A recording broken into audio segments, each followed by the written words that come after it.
السلام علیکم دوستو، کیسے ہیں آپ سب؟ میں زبینہ فیاض ایک بار پھر آپ کے ساتھ میں شروع کر رہی ہوں غربت جانا بائی مرحا راجپوت ایپیسوڈ 3۔ اور شروع کرنے سے پہلے ہمیشہ کی طرح کہوں گی، اگر آپ میرے چینل پر نئے ہیں، اب تک چینل کو سبسکرائب نہیں کیا تو پلیز چینل کو سبسکرائب کر لیں، بیل آئیکن کو ضرور دبائیں، کمنٹ کر کے ضرور بتائیں کہ آپ کو یہ ناول کیسا لگ رہا ہے، آپ کس کنٹری سے میرے ویڈیوز کو واچ کر رہے ہیں۔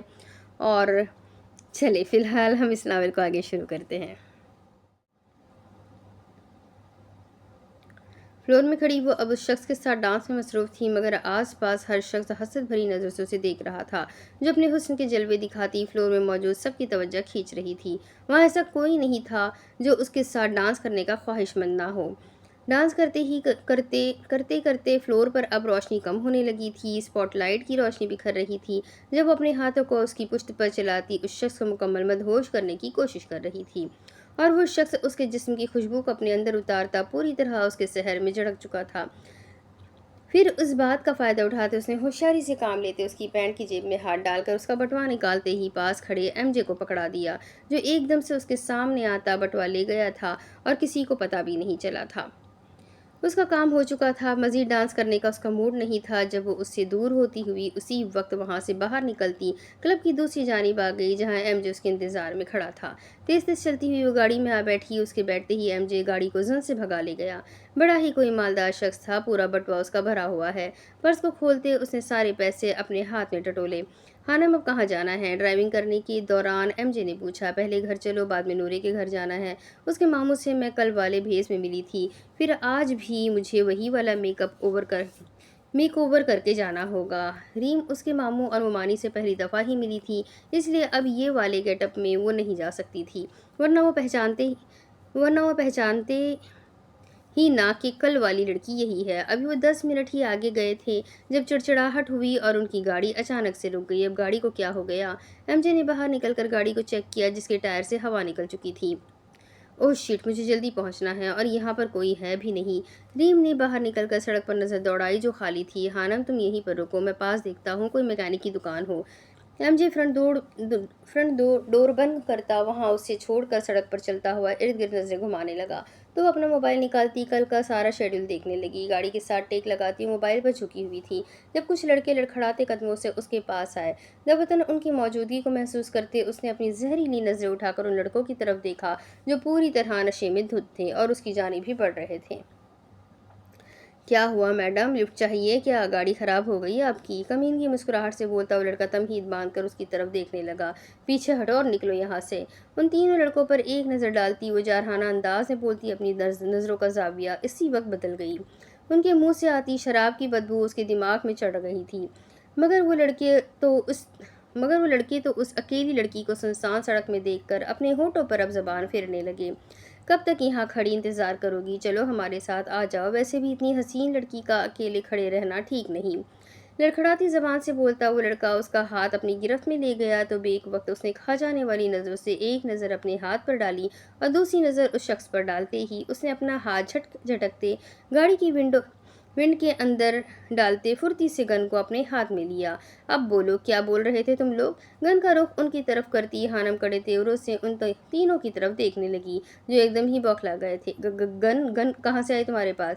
وہ لڑکا اب لڑکھڑاتی آواز میں بولتا 2 قدم پیچھے ہوا، پولیس آفیسر ہوں میں۔ تم لوگوں نے کیا سوچا اکیلی لڑکی کھڑی ہے چھیڑ لے جا کر؟ کاٹدار لہجے میں بولتی وہ پرسکون انداز ظاہر کرنے لگی۔ سوری میڈم، ہم نہیں جانتے تھے، ہم جا رہے ہیں، آپ پریشان مت ہو۔ وہ بھی جانے کے لیے مڑنے ہی لگے تھے جب اس نے ہوا میں ایک فائر کیا۔ جہاں کھڑے ہو وہیں رک جاؤ ورنہ اگلی گولی سے تم لوگوں کو چھلنی کر دوں گی۔ بے حد پتھریلا اور غضبناک لہجہ تھا اس کا۔ وہ اپنی جگہ ہی منجمد ثابت اور ساکت رہ گئے۔ یہاں کھڑے ہوا کر میرا سارا موڈ خراب کر دیا تم لوگوں نے، اب صحیح بھی کرو۔ خانم نے گن کے اشارے سے ان لوگوں کو اپنی گاڑی کے سامنے کھڑے ہونے کا کہا۔ میڈم ہمیں جانے دیں، ہم دوبارہ ایسا نہیں کریں گے۔ ان تینوں کے تو صحیح معنی میں ہوش ہی اڑ گئے تھے۔ ناچنا شروع کرو۔ گاڑی کے ساتھ ٹیک لگاتی وہ موبائل پر گانا لگانے لگی۔ میڈم ہمیں ڈانس نہیں آتا، ہمیں جانے دیں، ہم دوبارہ کبھی کسی لڑکی کو تنگ نہیں کریں گے۔ اگر دوبارہ کسی کو تنگ کرنے کا سوچا بھی نا تو سیدھی گولی تم لوگوں کو ماروں گی، مگر ابھی میرا موڈ ٹھیک کرو، جلدی سے ناچ کر دکھاؤ مجھے ورنہ میں گن چلانے میں وقت نہیں لگاؤں گی۔ وہ رعب لہجے میں بولتی انہیں مزید ڈرا گئی، پھر اس نے گانا پلے کیا اور انہیں ناچنے کا بولا جو صرف اپنی کمر ہلا رہے تھے۔ یہ کیسا ڈانس کر رہے ہو، مجرا کرو صحیح والا، وہ بدمزہ ہوئی۔ پھر اس نے ان کے مجرے کے لیے دوسرا گانا پلے کیا، گانے کے بول ان کے کان میں پڑ رہے تھے، تقوے تقوے پتلائے لکوے۔ یہ لائن بولی جا رہی تھی جب وہ ان کے ڈانس سے لطف اندوز ہوتی انجوائے کرنے لگی۔ اب وہ بھی صحیح والا ڈانس کرتے اس کا موڈ ٹھیک کرنے لگے۔ دوسری طرف زیام شاہ، باران خان زادہ اور آریان پاشا وہ تینوں ہی نورے کے فلیٹ پر آ چکے تھے۔ زیام جتنا حیران ہو سکتا تھا وہ ہو رہا تھا۔ اس نے تو کبھی سوچا بھی نہیں تھا کہ وہ لڑکی اس کی کزن نکلے گی جس سے کچھ دیر بعد اس کا نکاح ہونے والا تھا، جبکہ اس کے ساتھ بیٹھا باران جانتا تھا کہ اس سے اوپر والا فلیٹ تالیہ کا ہے، اور ایک دفعہ اس نے کال میں اسے یہ بھی کہتے سنا تھا کہ میرا فلیٹ تمہارے فلیٹ کے اوپر ہی ہے، تم ڈرو نہیں میں آتی ہوں۔ تو اس کی سوچ کے مطابق کیا تالیہ اس کی دوست تھی جس سے اس کے دوست کا آج نکاح ہو رہا تھا؟ بابا مجھے کیا نکاح کے بعد ہی لڑکی دیکھنے کو ملے گی؟ زیام شاہ بے صبری سے بولا، جو ایک دفعہ کنفرم کرنا چاہتا تھا یہ وہی لڑکی تھی نا؟ اگر یہ وہی تھی پھر اس کے بابا نے اسے بچے کے بارے میں کیوں نہیں بتایا؟ پہلے تمہیں نکاح نہیں کرنا تھا اور اب تم اس کا چہرہ دیکھنے کے لیے بے چین ہو رہے ہو، انہوں نے ڈپٹنے والے انداز میں کہا، کیونکہ وہ جب سے آئے تھے ہال میں ہی بیٹھے ہوئے تھے اور نورے اور تالیہ اندر تھی ممانی جان کے ساتھ۔ اس کی بے صبری پر باران اور آریان نے کہا لگایا تو وہ جلدی سے کوئی بہانہ بنانے لگا، نہیں بابا میرا مطلب کیا ابھی بات نہیں ہو سکتی میری اس سے؟ اس نے بے لچک لہجے میں کہا، نہیں بیٹا نہیں ہو سکتی، بس نکاح ہو جائے پھر بعد میں جتنی مرضی باتیں کر لینا۔ ابرار صاحب نے سہولت سے انکار کیا۔ یکایک اسی وقت فلیٹ کے کھلے دروازے سے ریم اندر داخل ہوئی۔ وہ سامنے صوفے پر براجمان تھے، جس میں سے سب سے پہلی نظر ہی اس کی آریان پاشا پر پڑی جو موبائل پر جھکا کچھ اسکرال کر رہا تھا۔ اس شخص کو یہاں پر دیکھ کر اس کا ایک دم سے اس کا سانس رکا اور حلق تک کڑوا ہوا۔ ہے اللہ، یہ شخص یہاں کیا کر رہا ہے؟ اور پھر میں نے وہی والا بھیس لے رکھا ہے جس میں میں نے اس کا بٹوا چرایا تھا، اگر اس نے مجھے دیکھ لیا تو میں تو گئی۔ اسی وقت پلٹتی وہ خود سے بڑبڑائی جب ابرار صاحب نے آہٹ پر دروازے کی سمت دیکھتے اسے مخاطب کیا، ارے آؤ ریم بیٹا، تمہارا ہی انتظار ہو رہا تھا۔ وہ لوگ کب سے اب اس کی اسی ایک سہیلی کا انتظار کر رہے تھے جو بارات سے بھی زیادہ لیٹ آئی تھی۔ اچانک سے اسے سمجھ نہ آیا وہ اب کیا کرے، اس لیے اپنے خرافاتی دماغ کا استعمال کرتے اس نے جلدی سے اپنے بیگ سے ماسک نکالا اور اپنے چہرے پر لگا لیا۔ معاف کیجیے گا انکل، میری وجہ سے آپ سب کو انتظار کرنا پڑا۔ چہرے کو ماسک کے پیچھے چھپاتی وہ پلٹ کر ابرار انکل سے معذرت کرتی پھر گئی، پھرتی کی رفتار سے وہاں سے نکلتی نورے کے کمرے میں آ گئی۔ مولوی صاحب آ چکے تھے، اس لیے وہ جلد سے جلد اب نکاح کروانا چاہتے تھے، کیونکہ 10 بج گئے تھے اور 12 بجے ان کی فلائٹ تھی۔ اس لیے پہلے زیام شاہ کا نکاح پڑھاتے مولوی صاحب اب نورے کے کمرے کی جانب بڑھ گئے۔ مامو جان بھی ان کے ساتھ اندر گئے، جو عشی کو گود میں بٹھائے فیڈر پلا رہی تھی۔ اس نے ضد ہی بہت ڈالی ہوئی تھی جس کی وجہ سے وہ کسی اور کے پاس ہی نہیں جا رہا تھا۔ ریم اور تالیہ بیڈ سے اٹھی جب ابرار صاحب نے مولوی صاحب کو بیڈ پر بٹھایا اور نکاح شروع کرنے کا کہا۔ عشی کا فیڈر ختم ہو چکا تھا، اس نے آج عجیب ہی ضد ڈالی ہوئی تھی، نورے کے علاوہ وہ کسی کے پاس نہیں جا رہا تھا۔ اب نہ جانے اسے نیند آئی تھی یا پھر اسے کہیں درد ہو رہی تھی۔ نورے کی ممانی جان اب نورے کے پاس آتی اس سے عشی کو پکڑنے لگی تاکہ وہ صحیح ہو کر بیٹھ جائے اور نکاح کو قبول کرے۔ عشی کو تو انہوں نے اٹھا لیا تھا مگر اس کا لاؤڈ سپیکر اور زیادہ تیز ہو گیا تو انہوں نے پاس کھڑی تالیہ کو اسے باہر لے جانے کو کہا۔ جب وہ مشکل سے اسے سنبھالتی باہر کی جانب بڑھ گئی۔ نورے نے ذرا بھی شاپنگ نہیں کی تھی اور لال جوڑا پہننے کے بجائے اس نے سفید جوڑے کا انتخاب کیا۔ پیروں کو چھوتی سفید رنگ کی سمپل سی فراک زیب تن کر رکھی تھی، ساتھ ہم رنگ دوپٹہ اس نے اچھے سے سر پر اوڑھ رکھا تھا۔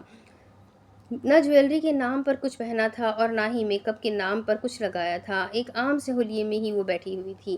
دفتر ممانی جان نے بیگ سے ایک سرخ رنگ کا دوپٹہ نکالا جو شاید وہ اسی کے لیے لائی تھی۔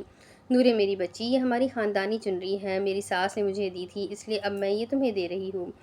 انہوں نے وہ نیٹ کی پیاری سی چنری اس کے اوپر اڑائی، جس کے بعد کوئی اسے دیکھ کر کہہ سکتا تھا کہ یہ دلہن ہے، ورنہ پہلے تو ایسا لگ رہا تھا جیسے وہ سفید سوٹ میں خود پر ماتم منا رہی ہو۔ उसने अकीदत से नज़रें झुका ली थी जब मौलवी साहब ने उससे निकाह की रजामंदी पूछी। दूसरी जानिब तालिया हॉल से गुजरती हुई बगैर किसी की तरफ देखती सीधा चलती हुई बालकनी में आ गई। अशी बहुत रो रहा था। अब उसे चुप करवाने का एक ही तरीका था, अशी की बैग पर हाथ रखकर उसे थपकते। उसने एक हाथ से अपनी जेब से मोबाइल निकाला और वहाँ मौजूद झूले पर बैठती वो अशी को अपनी गोद में बिठाकर कार्टून दिखाने लगी। मोबाइल की रोशनी जैसे ही अशी की नज़रों से टकराई उसी वक्त उसका रोना बंद हुआ और सारी तवज्जो मोबाइल की जानिब मरकूज हो गई। हॉल से गुजरते हुए तालिया ने तो किसी को नहीं देखा था, मगर बारान की नज़रों ने उसका दूर तक पीछा किया था। फिर उसे शॉक करने के लिए वो अब बालकनी की जानिब जाने का सोचने लगा था। जब उसी वक्त उसके हाथ में मौजूद उसका मोबाइल रिंग हुआ तो वो उन सब को एक्सक्यूज़ करता वहाँ से उठकर बालकनी में चला आया। जिसे सब कॉल समझ रहे थे, असल में वो अलार्म था जो उसने वहाँ से उठने के लिए सेट किया था। मोबाइल को कान के साथ लगाता वो मसरूफ़ से अंदाज में बालकनी में अपने कदम रख गया। दफतन किसी की मौजूदगी को महसूस करते तालिया ने मोबाइल से नज़रें उठाकर उस शख्स पर डाली जो ऐसे शो करवा रहा था जैसे उसके सिवा यहाँ कोई ना हो। बालकनी के आगे पर्दा था जिसकी वजह से बाहर हॉल में बैठा कोई भी शख्स उन्हें नहीं देख सकता था। तालिया ने देखा बारान खानज़ादा बड़े ठाट बाट से उसके सामने खड़ा था। वो तारीख में डूबी आसमानी रात को देख रहा था, जिस वजह से उसने अभी एक नज़र भी तालिया पर ना डाली। जबकि तालिया की आंखें और मुंह पहले हैरत से फैले, फिर जल्द ही इस हैरानगी की वजह से इस हैरानगी की जगह गुस्से ने ले ली। वो फौरन ही समझ गई थी कि ये शख्स यहाँ क्यों और किस हैसियत से आया था। कुमारी जान ने उन्हें बताया था उनका बेटा ज़याम और उसके दो दोस्त आर्यान और बारान ही है। बस तभी वो जल्द ही अंदाज़ा लगा गई थी। फिर अपनी नज़रों को घुमाती उस शख्स को अपनी आंखों से रफा दफा करती मोबाइल की तरफ देखने लगी। जब ठीक उसी वक्त बारान ने लहजे में ज़माने भर की हैरानगी समोए उसकी तरफ देखते उसे मुखातिब किया, मिस तालिया आप, क्या इत्तेफाक भी इतने खूबसूरत होते हैं? पल भर की हैरानगी सजाया उसने नहायत महारत से कहा। जब तालिया ने भी महारत से अदाकारी करते उसकी तरफ ऐसे देखा जैसे वो उसकी मौजूदगी से बेखबर अब उसकी तरफ देख रही हो। ओह गॉड, यकीनन मैं कोई बुरा ख्वाब देख रही हूँ। अपनी आंखों को सरसरी घुमाती वो एक अदा से बोली तो बारान खानज़ादा के लबों पर उसी वक्त मबहम सी मुस्कुराहट बिखरी जो तालिया की नज़रों ने बखूबी नोट की। उसे ऐसे लगा था जैसे वो ज़बरदस्ती मुस्कुराया हो। यकीन करना मुश्किल हो रहा है क्या? जेब में मोबाइल डालते वो पूरी तरह उसकी जानिब मुतवज्जा हुआ। ऐसा यकीन मुझे नहीं करना। वो हल्का सा तंज़िया मुस्कुराई जैसे उसने उसकी बात को हवा में उड़ा दिया हो। आप शॉक्ड है, ऐसा आपकी आंखें कह रही है। उसने गहराई से उसकी गैर शनासाई नज़रों का जायज़ा लिया जब तालिया ने अपनी डार्क ब्राउन निगाहों से उसे घूरा। मेरी आंखें बहुत कुछ कहती है। एक नज़र अशी पर डालती वो अब उसे नज़रअंदाज करने लगी थी, लेकिन बारान उसके चेहरे पर आई आवारा लटों को देख रहा था जो उसकी टेलपोनी से बाहर निकल गई थी। उन्हें पढ़ने का शर्फ कभी हमें भी तो बख्शे, पुरसुकून अंदाज में बोलता हुआ अब उसे सुलगने पर मजबूर कर गया। दिन गिनते रह जाओगे मगर वो दिन कभी नहीं आएगा। मगरूरी अंदाज में बोलती वो तीखी नज़रों से उसे देखने लगी जो उसकी बातों से खासा लुत्फ़अंदोज़ हो रहा था, और ये उसने अच्छे से नोट किया। इतनी जालिम हैं आप। एक जायज़ी नज़र बारान ने उस पर डाली जब यकदम ही उसकी नज़र उसकी हील्स पर पड़ी। ब्लू कलर की उसकी हाई हील्स उसे कुछ सोचने पर मजबूर कर गई। तुम्हारी सोच से भी ज़्यादा मानी खज़ानदाज था उसका। अशी को अपने बाजू में उठाती वो जाने के लिए वहाँ से उठ खड़ी हुई। फिर उसने एक आखिरी नज़र उस पर डाली जो गौर से उसकी हील्स को देख रहा था जिसे कुछ तलाश रहा हो। तालिया ने उसे देखा जो रौब व दबदबे का एक मुजस्समा था। उसकी पर्सनैलिटी बहुत शानदार थी, मगर तालिया इम्प्रेस ना हो सकी, और यही बात तो बारान को इम्प्रेस कर गई थी। वो वाहिद लड़की थी जो उस पर फिदा नहीं हुई थी, वरना उसकी शख्सियत में किसी चीज़ की कोई कमी नहीं थी। वो पुरकशिश और वजीह मर्द था। उसकी गवाही उसे देखने वाली हर लड़की पलटकर दोबारा देख कर देती थी। वो ज़्यादा देर किसी से बात नहीं करती थी, इसलिए वहाँ से जाने लगी। जब बारान ने सरगोशी नुमा उसे मुखातिब किया तो तालिया बेजारियत से ऐब्रोज कहकर उसकी तरफ देखने लगी। कल रात आप क्लब गई थी? उसने नॉर्मल अंदाज में पूछा। वो यकीन करना चाहता था गोया वो जो सोच रहा था क्या वही सच था। क्या ये वही लड़की थी जिसे बारान खानज़ादा ने क्लब में बोसा दिया था? हाँ, तुम्हें इससे क्या? सरसरी से जवाब देती वो वहाँ रुकी नहीं थी, उसी वक्त ही चली गई मगर वहाँ खड़ा बारान खानज़ादा अब समझ नहीं पाया था कि उस वक्त जो उसके एहसासात थे वो उसे क्या महसूस करवा रहे थे। उसका जवाब सुनकर कुछ अजीब ही इनकलाब उसके जिस्म में बरपा हुआ था जिससे वो अनजान था, मगर उसके होठों पर मुस्कुराहट ज़रूर आई थी जिससे वो झटकता हुआ अपने कदम हॉल की जानिब बढ़ा गया। दोनों का ही निकाह हो चुका था। नूरे का मूड ठीक नहीं था, जिसकी वजह से वो घूंघट के अंदर ही चुपके चुपके आंसू बहाने लगी जब उसके मामू जान समेत वो तीनों कमरे में एंटर हुए। अंदर आते ज़ियाम शाह ने सबसे पहले सबसे पहली नज़र ही नूरे पर डाली, जिसने नज़रें झुका रखी थी जैसे उसे कोई दिलचस्पी ही ना हो ज़ियाम शाह को देखने में। नूरे की एक तरफ तालिया तो दूसरी तरफ रीम बैठी हुई थी, जिसने अभी भी मास्क पहन रखा था, जबकि आर्यान और बारान दोनों ने बस एक सरसरी निगाह उन पर डाली थी और फिर बेड के सामने मौजूद सोफे पर जा बैठे।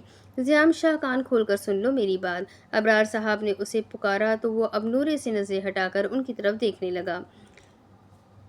जब तक मैं नहीं आ जाता, मेरी बेटी की हिफाजत तुम्हारे ज़िम्मे है, जिसमें मैं कोई कोताही बर्दाश्त नहीं करूँगा। उनका लहजा संजीदा था, लेकिन नूरे के लिए फ़िक्र वाज़ेह हो रही थी। बाबा, आप फ़िक्र ना करें, अगर मैंने ज़िम्मेदारी ली है तो निभाऊंगा भी। उसके एतमाद से बोलने पर बारान और आर्यान ने बेक वक्त एक दूसरे की तरफ देखा, जैसे कहना चाह रहे हो। निकाह होते ही इसने बाजी पलट दी। अभी कल रात को वो उन्हें अपने निकाह का बताते हुए भड़क रहा था, और आज बीवी देखते ही ठंडा पड़ गया। नूरे बेटा, अगर कोई भी बात हुई तो तुम मुझे कॉल करके बिला झिझक कह देना। उनका इशारा ज़याम की तरफ था। अच्छे से वाकिफ़ थे वो अपनी औलाद से, तो नूरे ने जज्बात में सर हिलाने पर भी सिर्फ इक्तफा किया। आर्यन मोबाइल में मसरूफ़ हो गया, लेकिन बारान की नज़रें मुसलसल तालिया पर टिकी हुई थी, जो उसकी नज़रों को नज़रअंदाज करने के सिवा कर ही क्या सकती थी। फिर यूं ही एक सख्त घोरी से उसने बारान को नवाजा। बाबा, मैं सोच रहा हूँ नूरे को घर लेकर जाने की बजाय विला ही ले जाऊं। उसने बात का आगाज़ किया। क्यों ज़याम, घर में जगह कम पड़ गई है जो तुमसे रहा नहीं जाएगा? अबरार साहब भी कोई मौका नहीं छोड़ते थे उसे जलील करने का। बाबा, आप तो जानते हैं मैं घर कब आता हूँ, विला में ही रहता हूँ, इसलिए मैं नूरे को भी वहाँ ले जाऊँगा, ताकि जब मैं घर ना हूँ तो आर्यन और बारान उसकी हिफाजत कर लेंगे। तमीज़ से बोलते उसने सारी बात उनके गोशे गुजार कर दी। कह तो तुम ठीक रहे हो, मगर नूरे पता नहीं वहाँ एडजस्ट भी हो सकेगी या नहीं। उनके बोलने पर ज़याम ने नूरे की तरफ देखा, जिसने अभी तक नज़रें झुका रखी थी। एक दफ़ा भी उसने ज़याम शाह को देखने की जहमत नहीं की। नूरे बेटा, आप ज़याम के साथ विला में रह लेंगी? ऐसे फिर एक नहीं 3 लोग आपकी हिफाजत कर सकेंगे। उन्होंने नूरे से पूछना ज़रूरी समझा। रीम की गोद में लेटा इशी अब सो चुका था। ममानी जान ने उसे मास्क उतारने को कहा था, लेकिन वो बहाना बना गई कि उसे फ्लू है, कहीं उसकी वजह से किसी दूसरे को ना हो जाए। जी मामू जान, कोई मसला नहीं। उसकी आवाज़ भीगी हुई थी। फिर नूरे ने निगाहें उठाकर मामू जान की तरफ देखा। उसकी नज़र उठाने पर ज़ियान ने देखा, उसकी आंखों में नमी वाज़ेह थी। अच्छा तो ज़ियाम, तुम नूरे को विला ले जाओ, वक्त गुजर रहा है, हमें भी एयरपोर्ट पहुंचना है।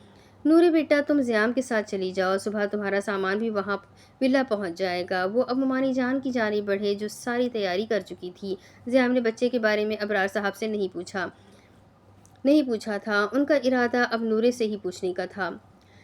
मामू जान, मैं आज रात के लिए तालिया को साथ ले जाऊं? उसने उलझे हुए लहजे में पूछा। उसे अजीब लग रहा था अकेले उन लोगों के साथ जाना, इसलिए तालिया का जिक्र कर गई, जो अब हक्का बक्का सी उसे देखने लगी। एक दफ़ा उससे तो पूछ लेती, जिसका सुनते ही मुंह खुल चुका था, मगर वो जानती थी तालिया कभी इनकार नहीं करेगी उसकी बात से।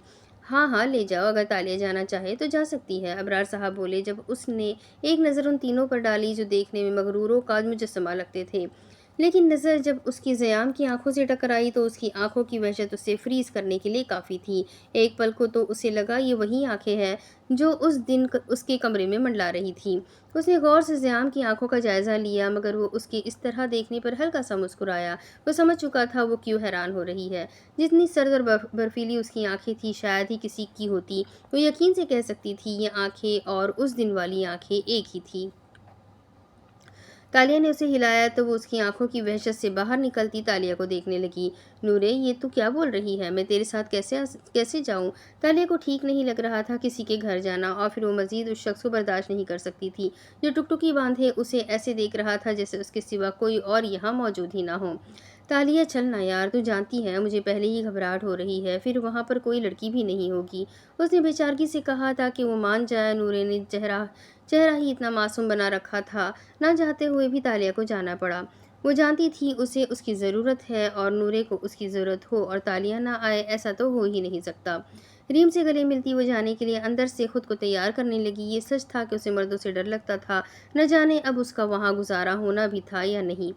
फिर रीम की गोद से عشی کو اٹھائے وہ ان کے پیچھے ہی کمرے سے باہر نکل گئی۔ ایک گاڑی میں ماموں جان اور ممائی جان تھے اور دوسری گاڑی میں زیام شاہ، نورے اور تالیہ موجود تھے۔ ریم جا چکی تھی اور ہیوی بائک پر آریان اور باران اسے فل اسپیڈ میں چلاتے ہوئے ولا کی جانب بڑھ گئے تھے۔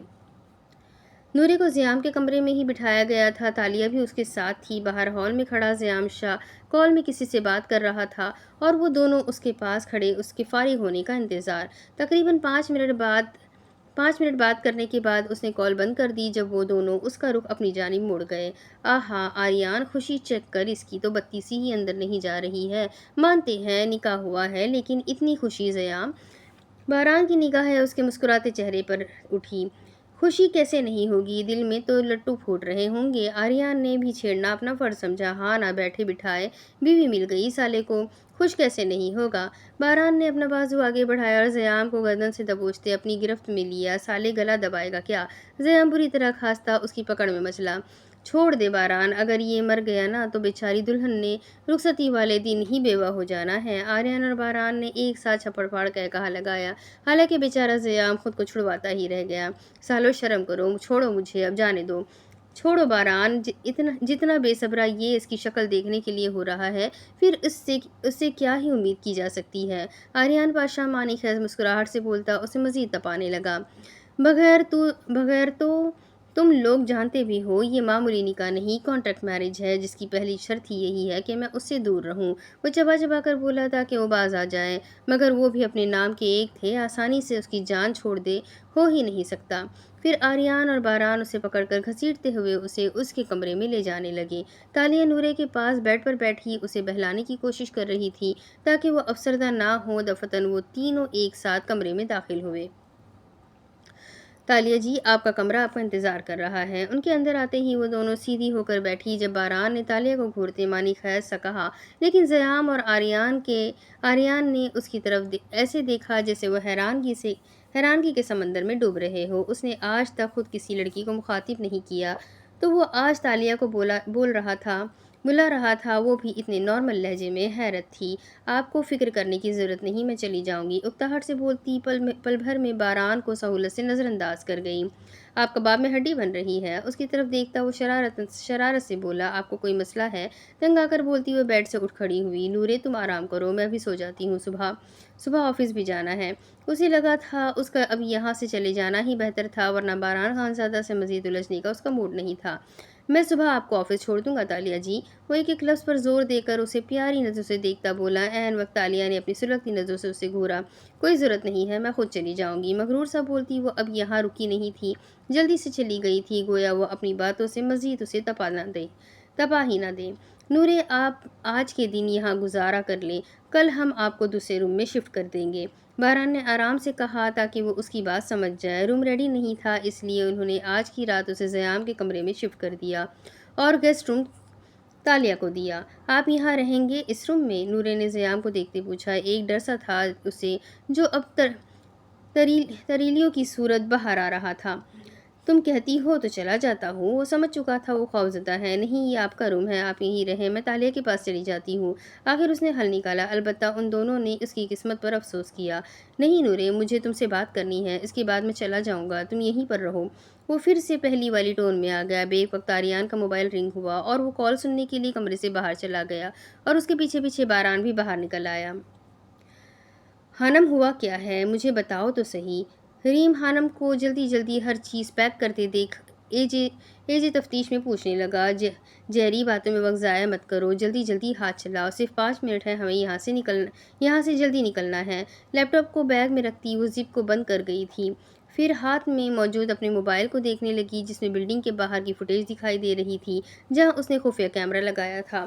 اس نے دیکھا وہ لوگ بلڈنگ میں انٹر ہو گئے تھے اور اب اوپر کی جانب بڑھ رہے تھے۔ ہانا، مجھے سمجھ نہیں آ رہی، آخر تم نے اتنی جلدی کیوں ڈالی ہوئی ہے؟ ایسا بھی کیا ہو گیا ہے؟ وہ سمجھ نہیں پا رہا تھا آخر ہوا کیا ہے۔ ہیڈ کوارٹر کی طرف سے آرڈر آیا ہے بلڈنگ کی تلاشی لینے کا، اور میرے خیال سے انہیں شک ہو گیا کہ کرائم لیڈی یہاں پر رہتی ہے۔ اس نے جلدی سے وہ سیاہ رنگ کا ٹریک سوٹ پہنا جو اس کی شناخت تھی، پھر چہرے کو ماسک سے کور کرتے اس نے پیروں میں جاگرز چڑھائے۔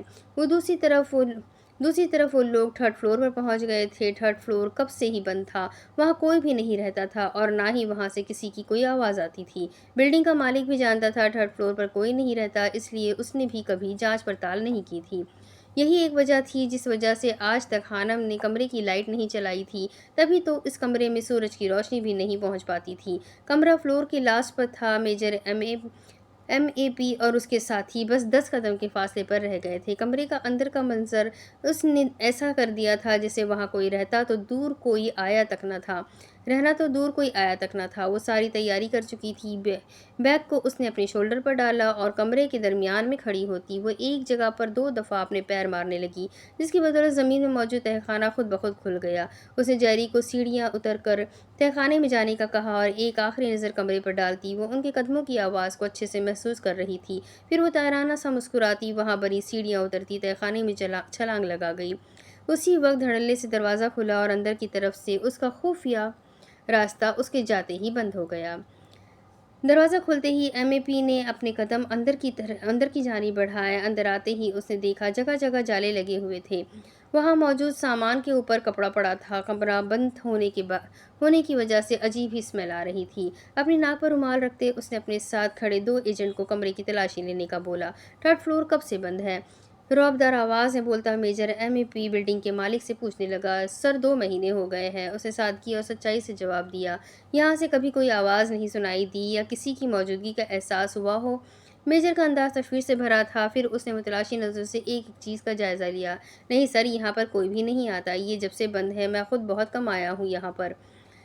इतना भी सच नहीं बोलना था जितना वो बोल रहा था। तुम्हें यहाँ आना चाहिए था। तुम्हारी बिल्डिंग के एक फ्लैट पर कोई रह रहा था और तुम्हें अंदाज़ा तक नहीं था। इतने लापरवाह लोग हो। एकदम से उसे ढेर सारा गुस्सा आया। नेशनल टीम और हेडक्वार्टर ने पूरे पाकिस्तान के मोबाइल की लोकेशन ट्रेस कर ली थी, जिनमें से उन्हें इस लोकेशन पर शक हुआ था। इसलिए बिना वक्त ज़ाया किए वो यहाँ पर आ गए थे।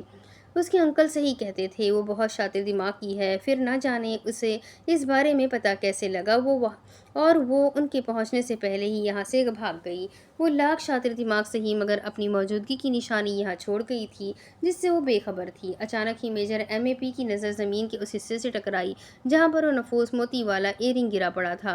वो इस कदर बारीक था कि गौर करने पर नजर आता, लेकिन मेजर की नज़रें चील से भी ज़्यादा तेज़ थी। कैसे मुमकिन था नज़र उस पर ना पड़ती?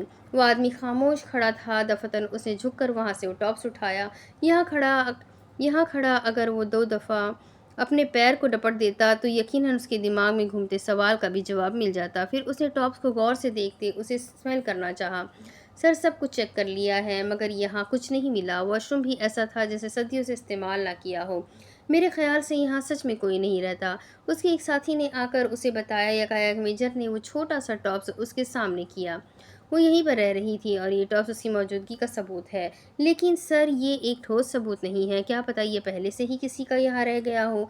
नहीं एजेंट 42, अगर ये कब से पड़ा होता तो इससे लेडीज़ परफ्यूम की स्मेल ना आ रही होती। उसका अंदाज ठोस था। उसने स्मेल किया था। उससे गुच्ची फ्लोरा की स्मेल आ रही थी, जो हेडक्वार्टर में पेश करने के लिए उसके सबूत के लिए काफ़ी थी। सर, इस जगह का क्या करना है? इस जगह पर नज़र रखो, हो सकता है वो यहाँ दोबारा आए और कोई एक एजेंट कुछ दिनों के लिए इस कमरे में खुफिया रहेगा। उसने अपना हुक्म सादिर किया और टिश्यू में टॉप्स को लपेटते अपनी जेब में डाल दिया।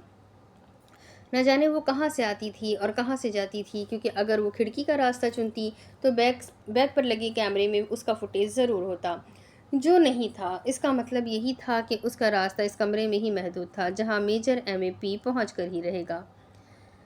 अब इसके आगे की कहानी मैं आपको अगले वीडियो में सुनाती हूँ कि आगे क्या होगा। ये जानने के लिए मेरे साथ बने रहे। वीडियो बहुत इंटरेस्टिंग है, मज़ेदार है, नावल बहुत इंटरेस्टिंग है। तो जल्दी से वीडियो को लाइक करें, चैनल को सब्सक्राइब करें, बेल आइकन को ज़रूर दबाएं। मिलते हैं अगले वीडियो में, तब तक के लिए अपना खूब सारा ख्याल रखें, मुझे भी दुआओं में याद रखें। अल्लाह हाफिज़।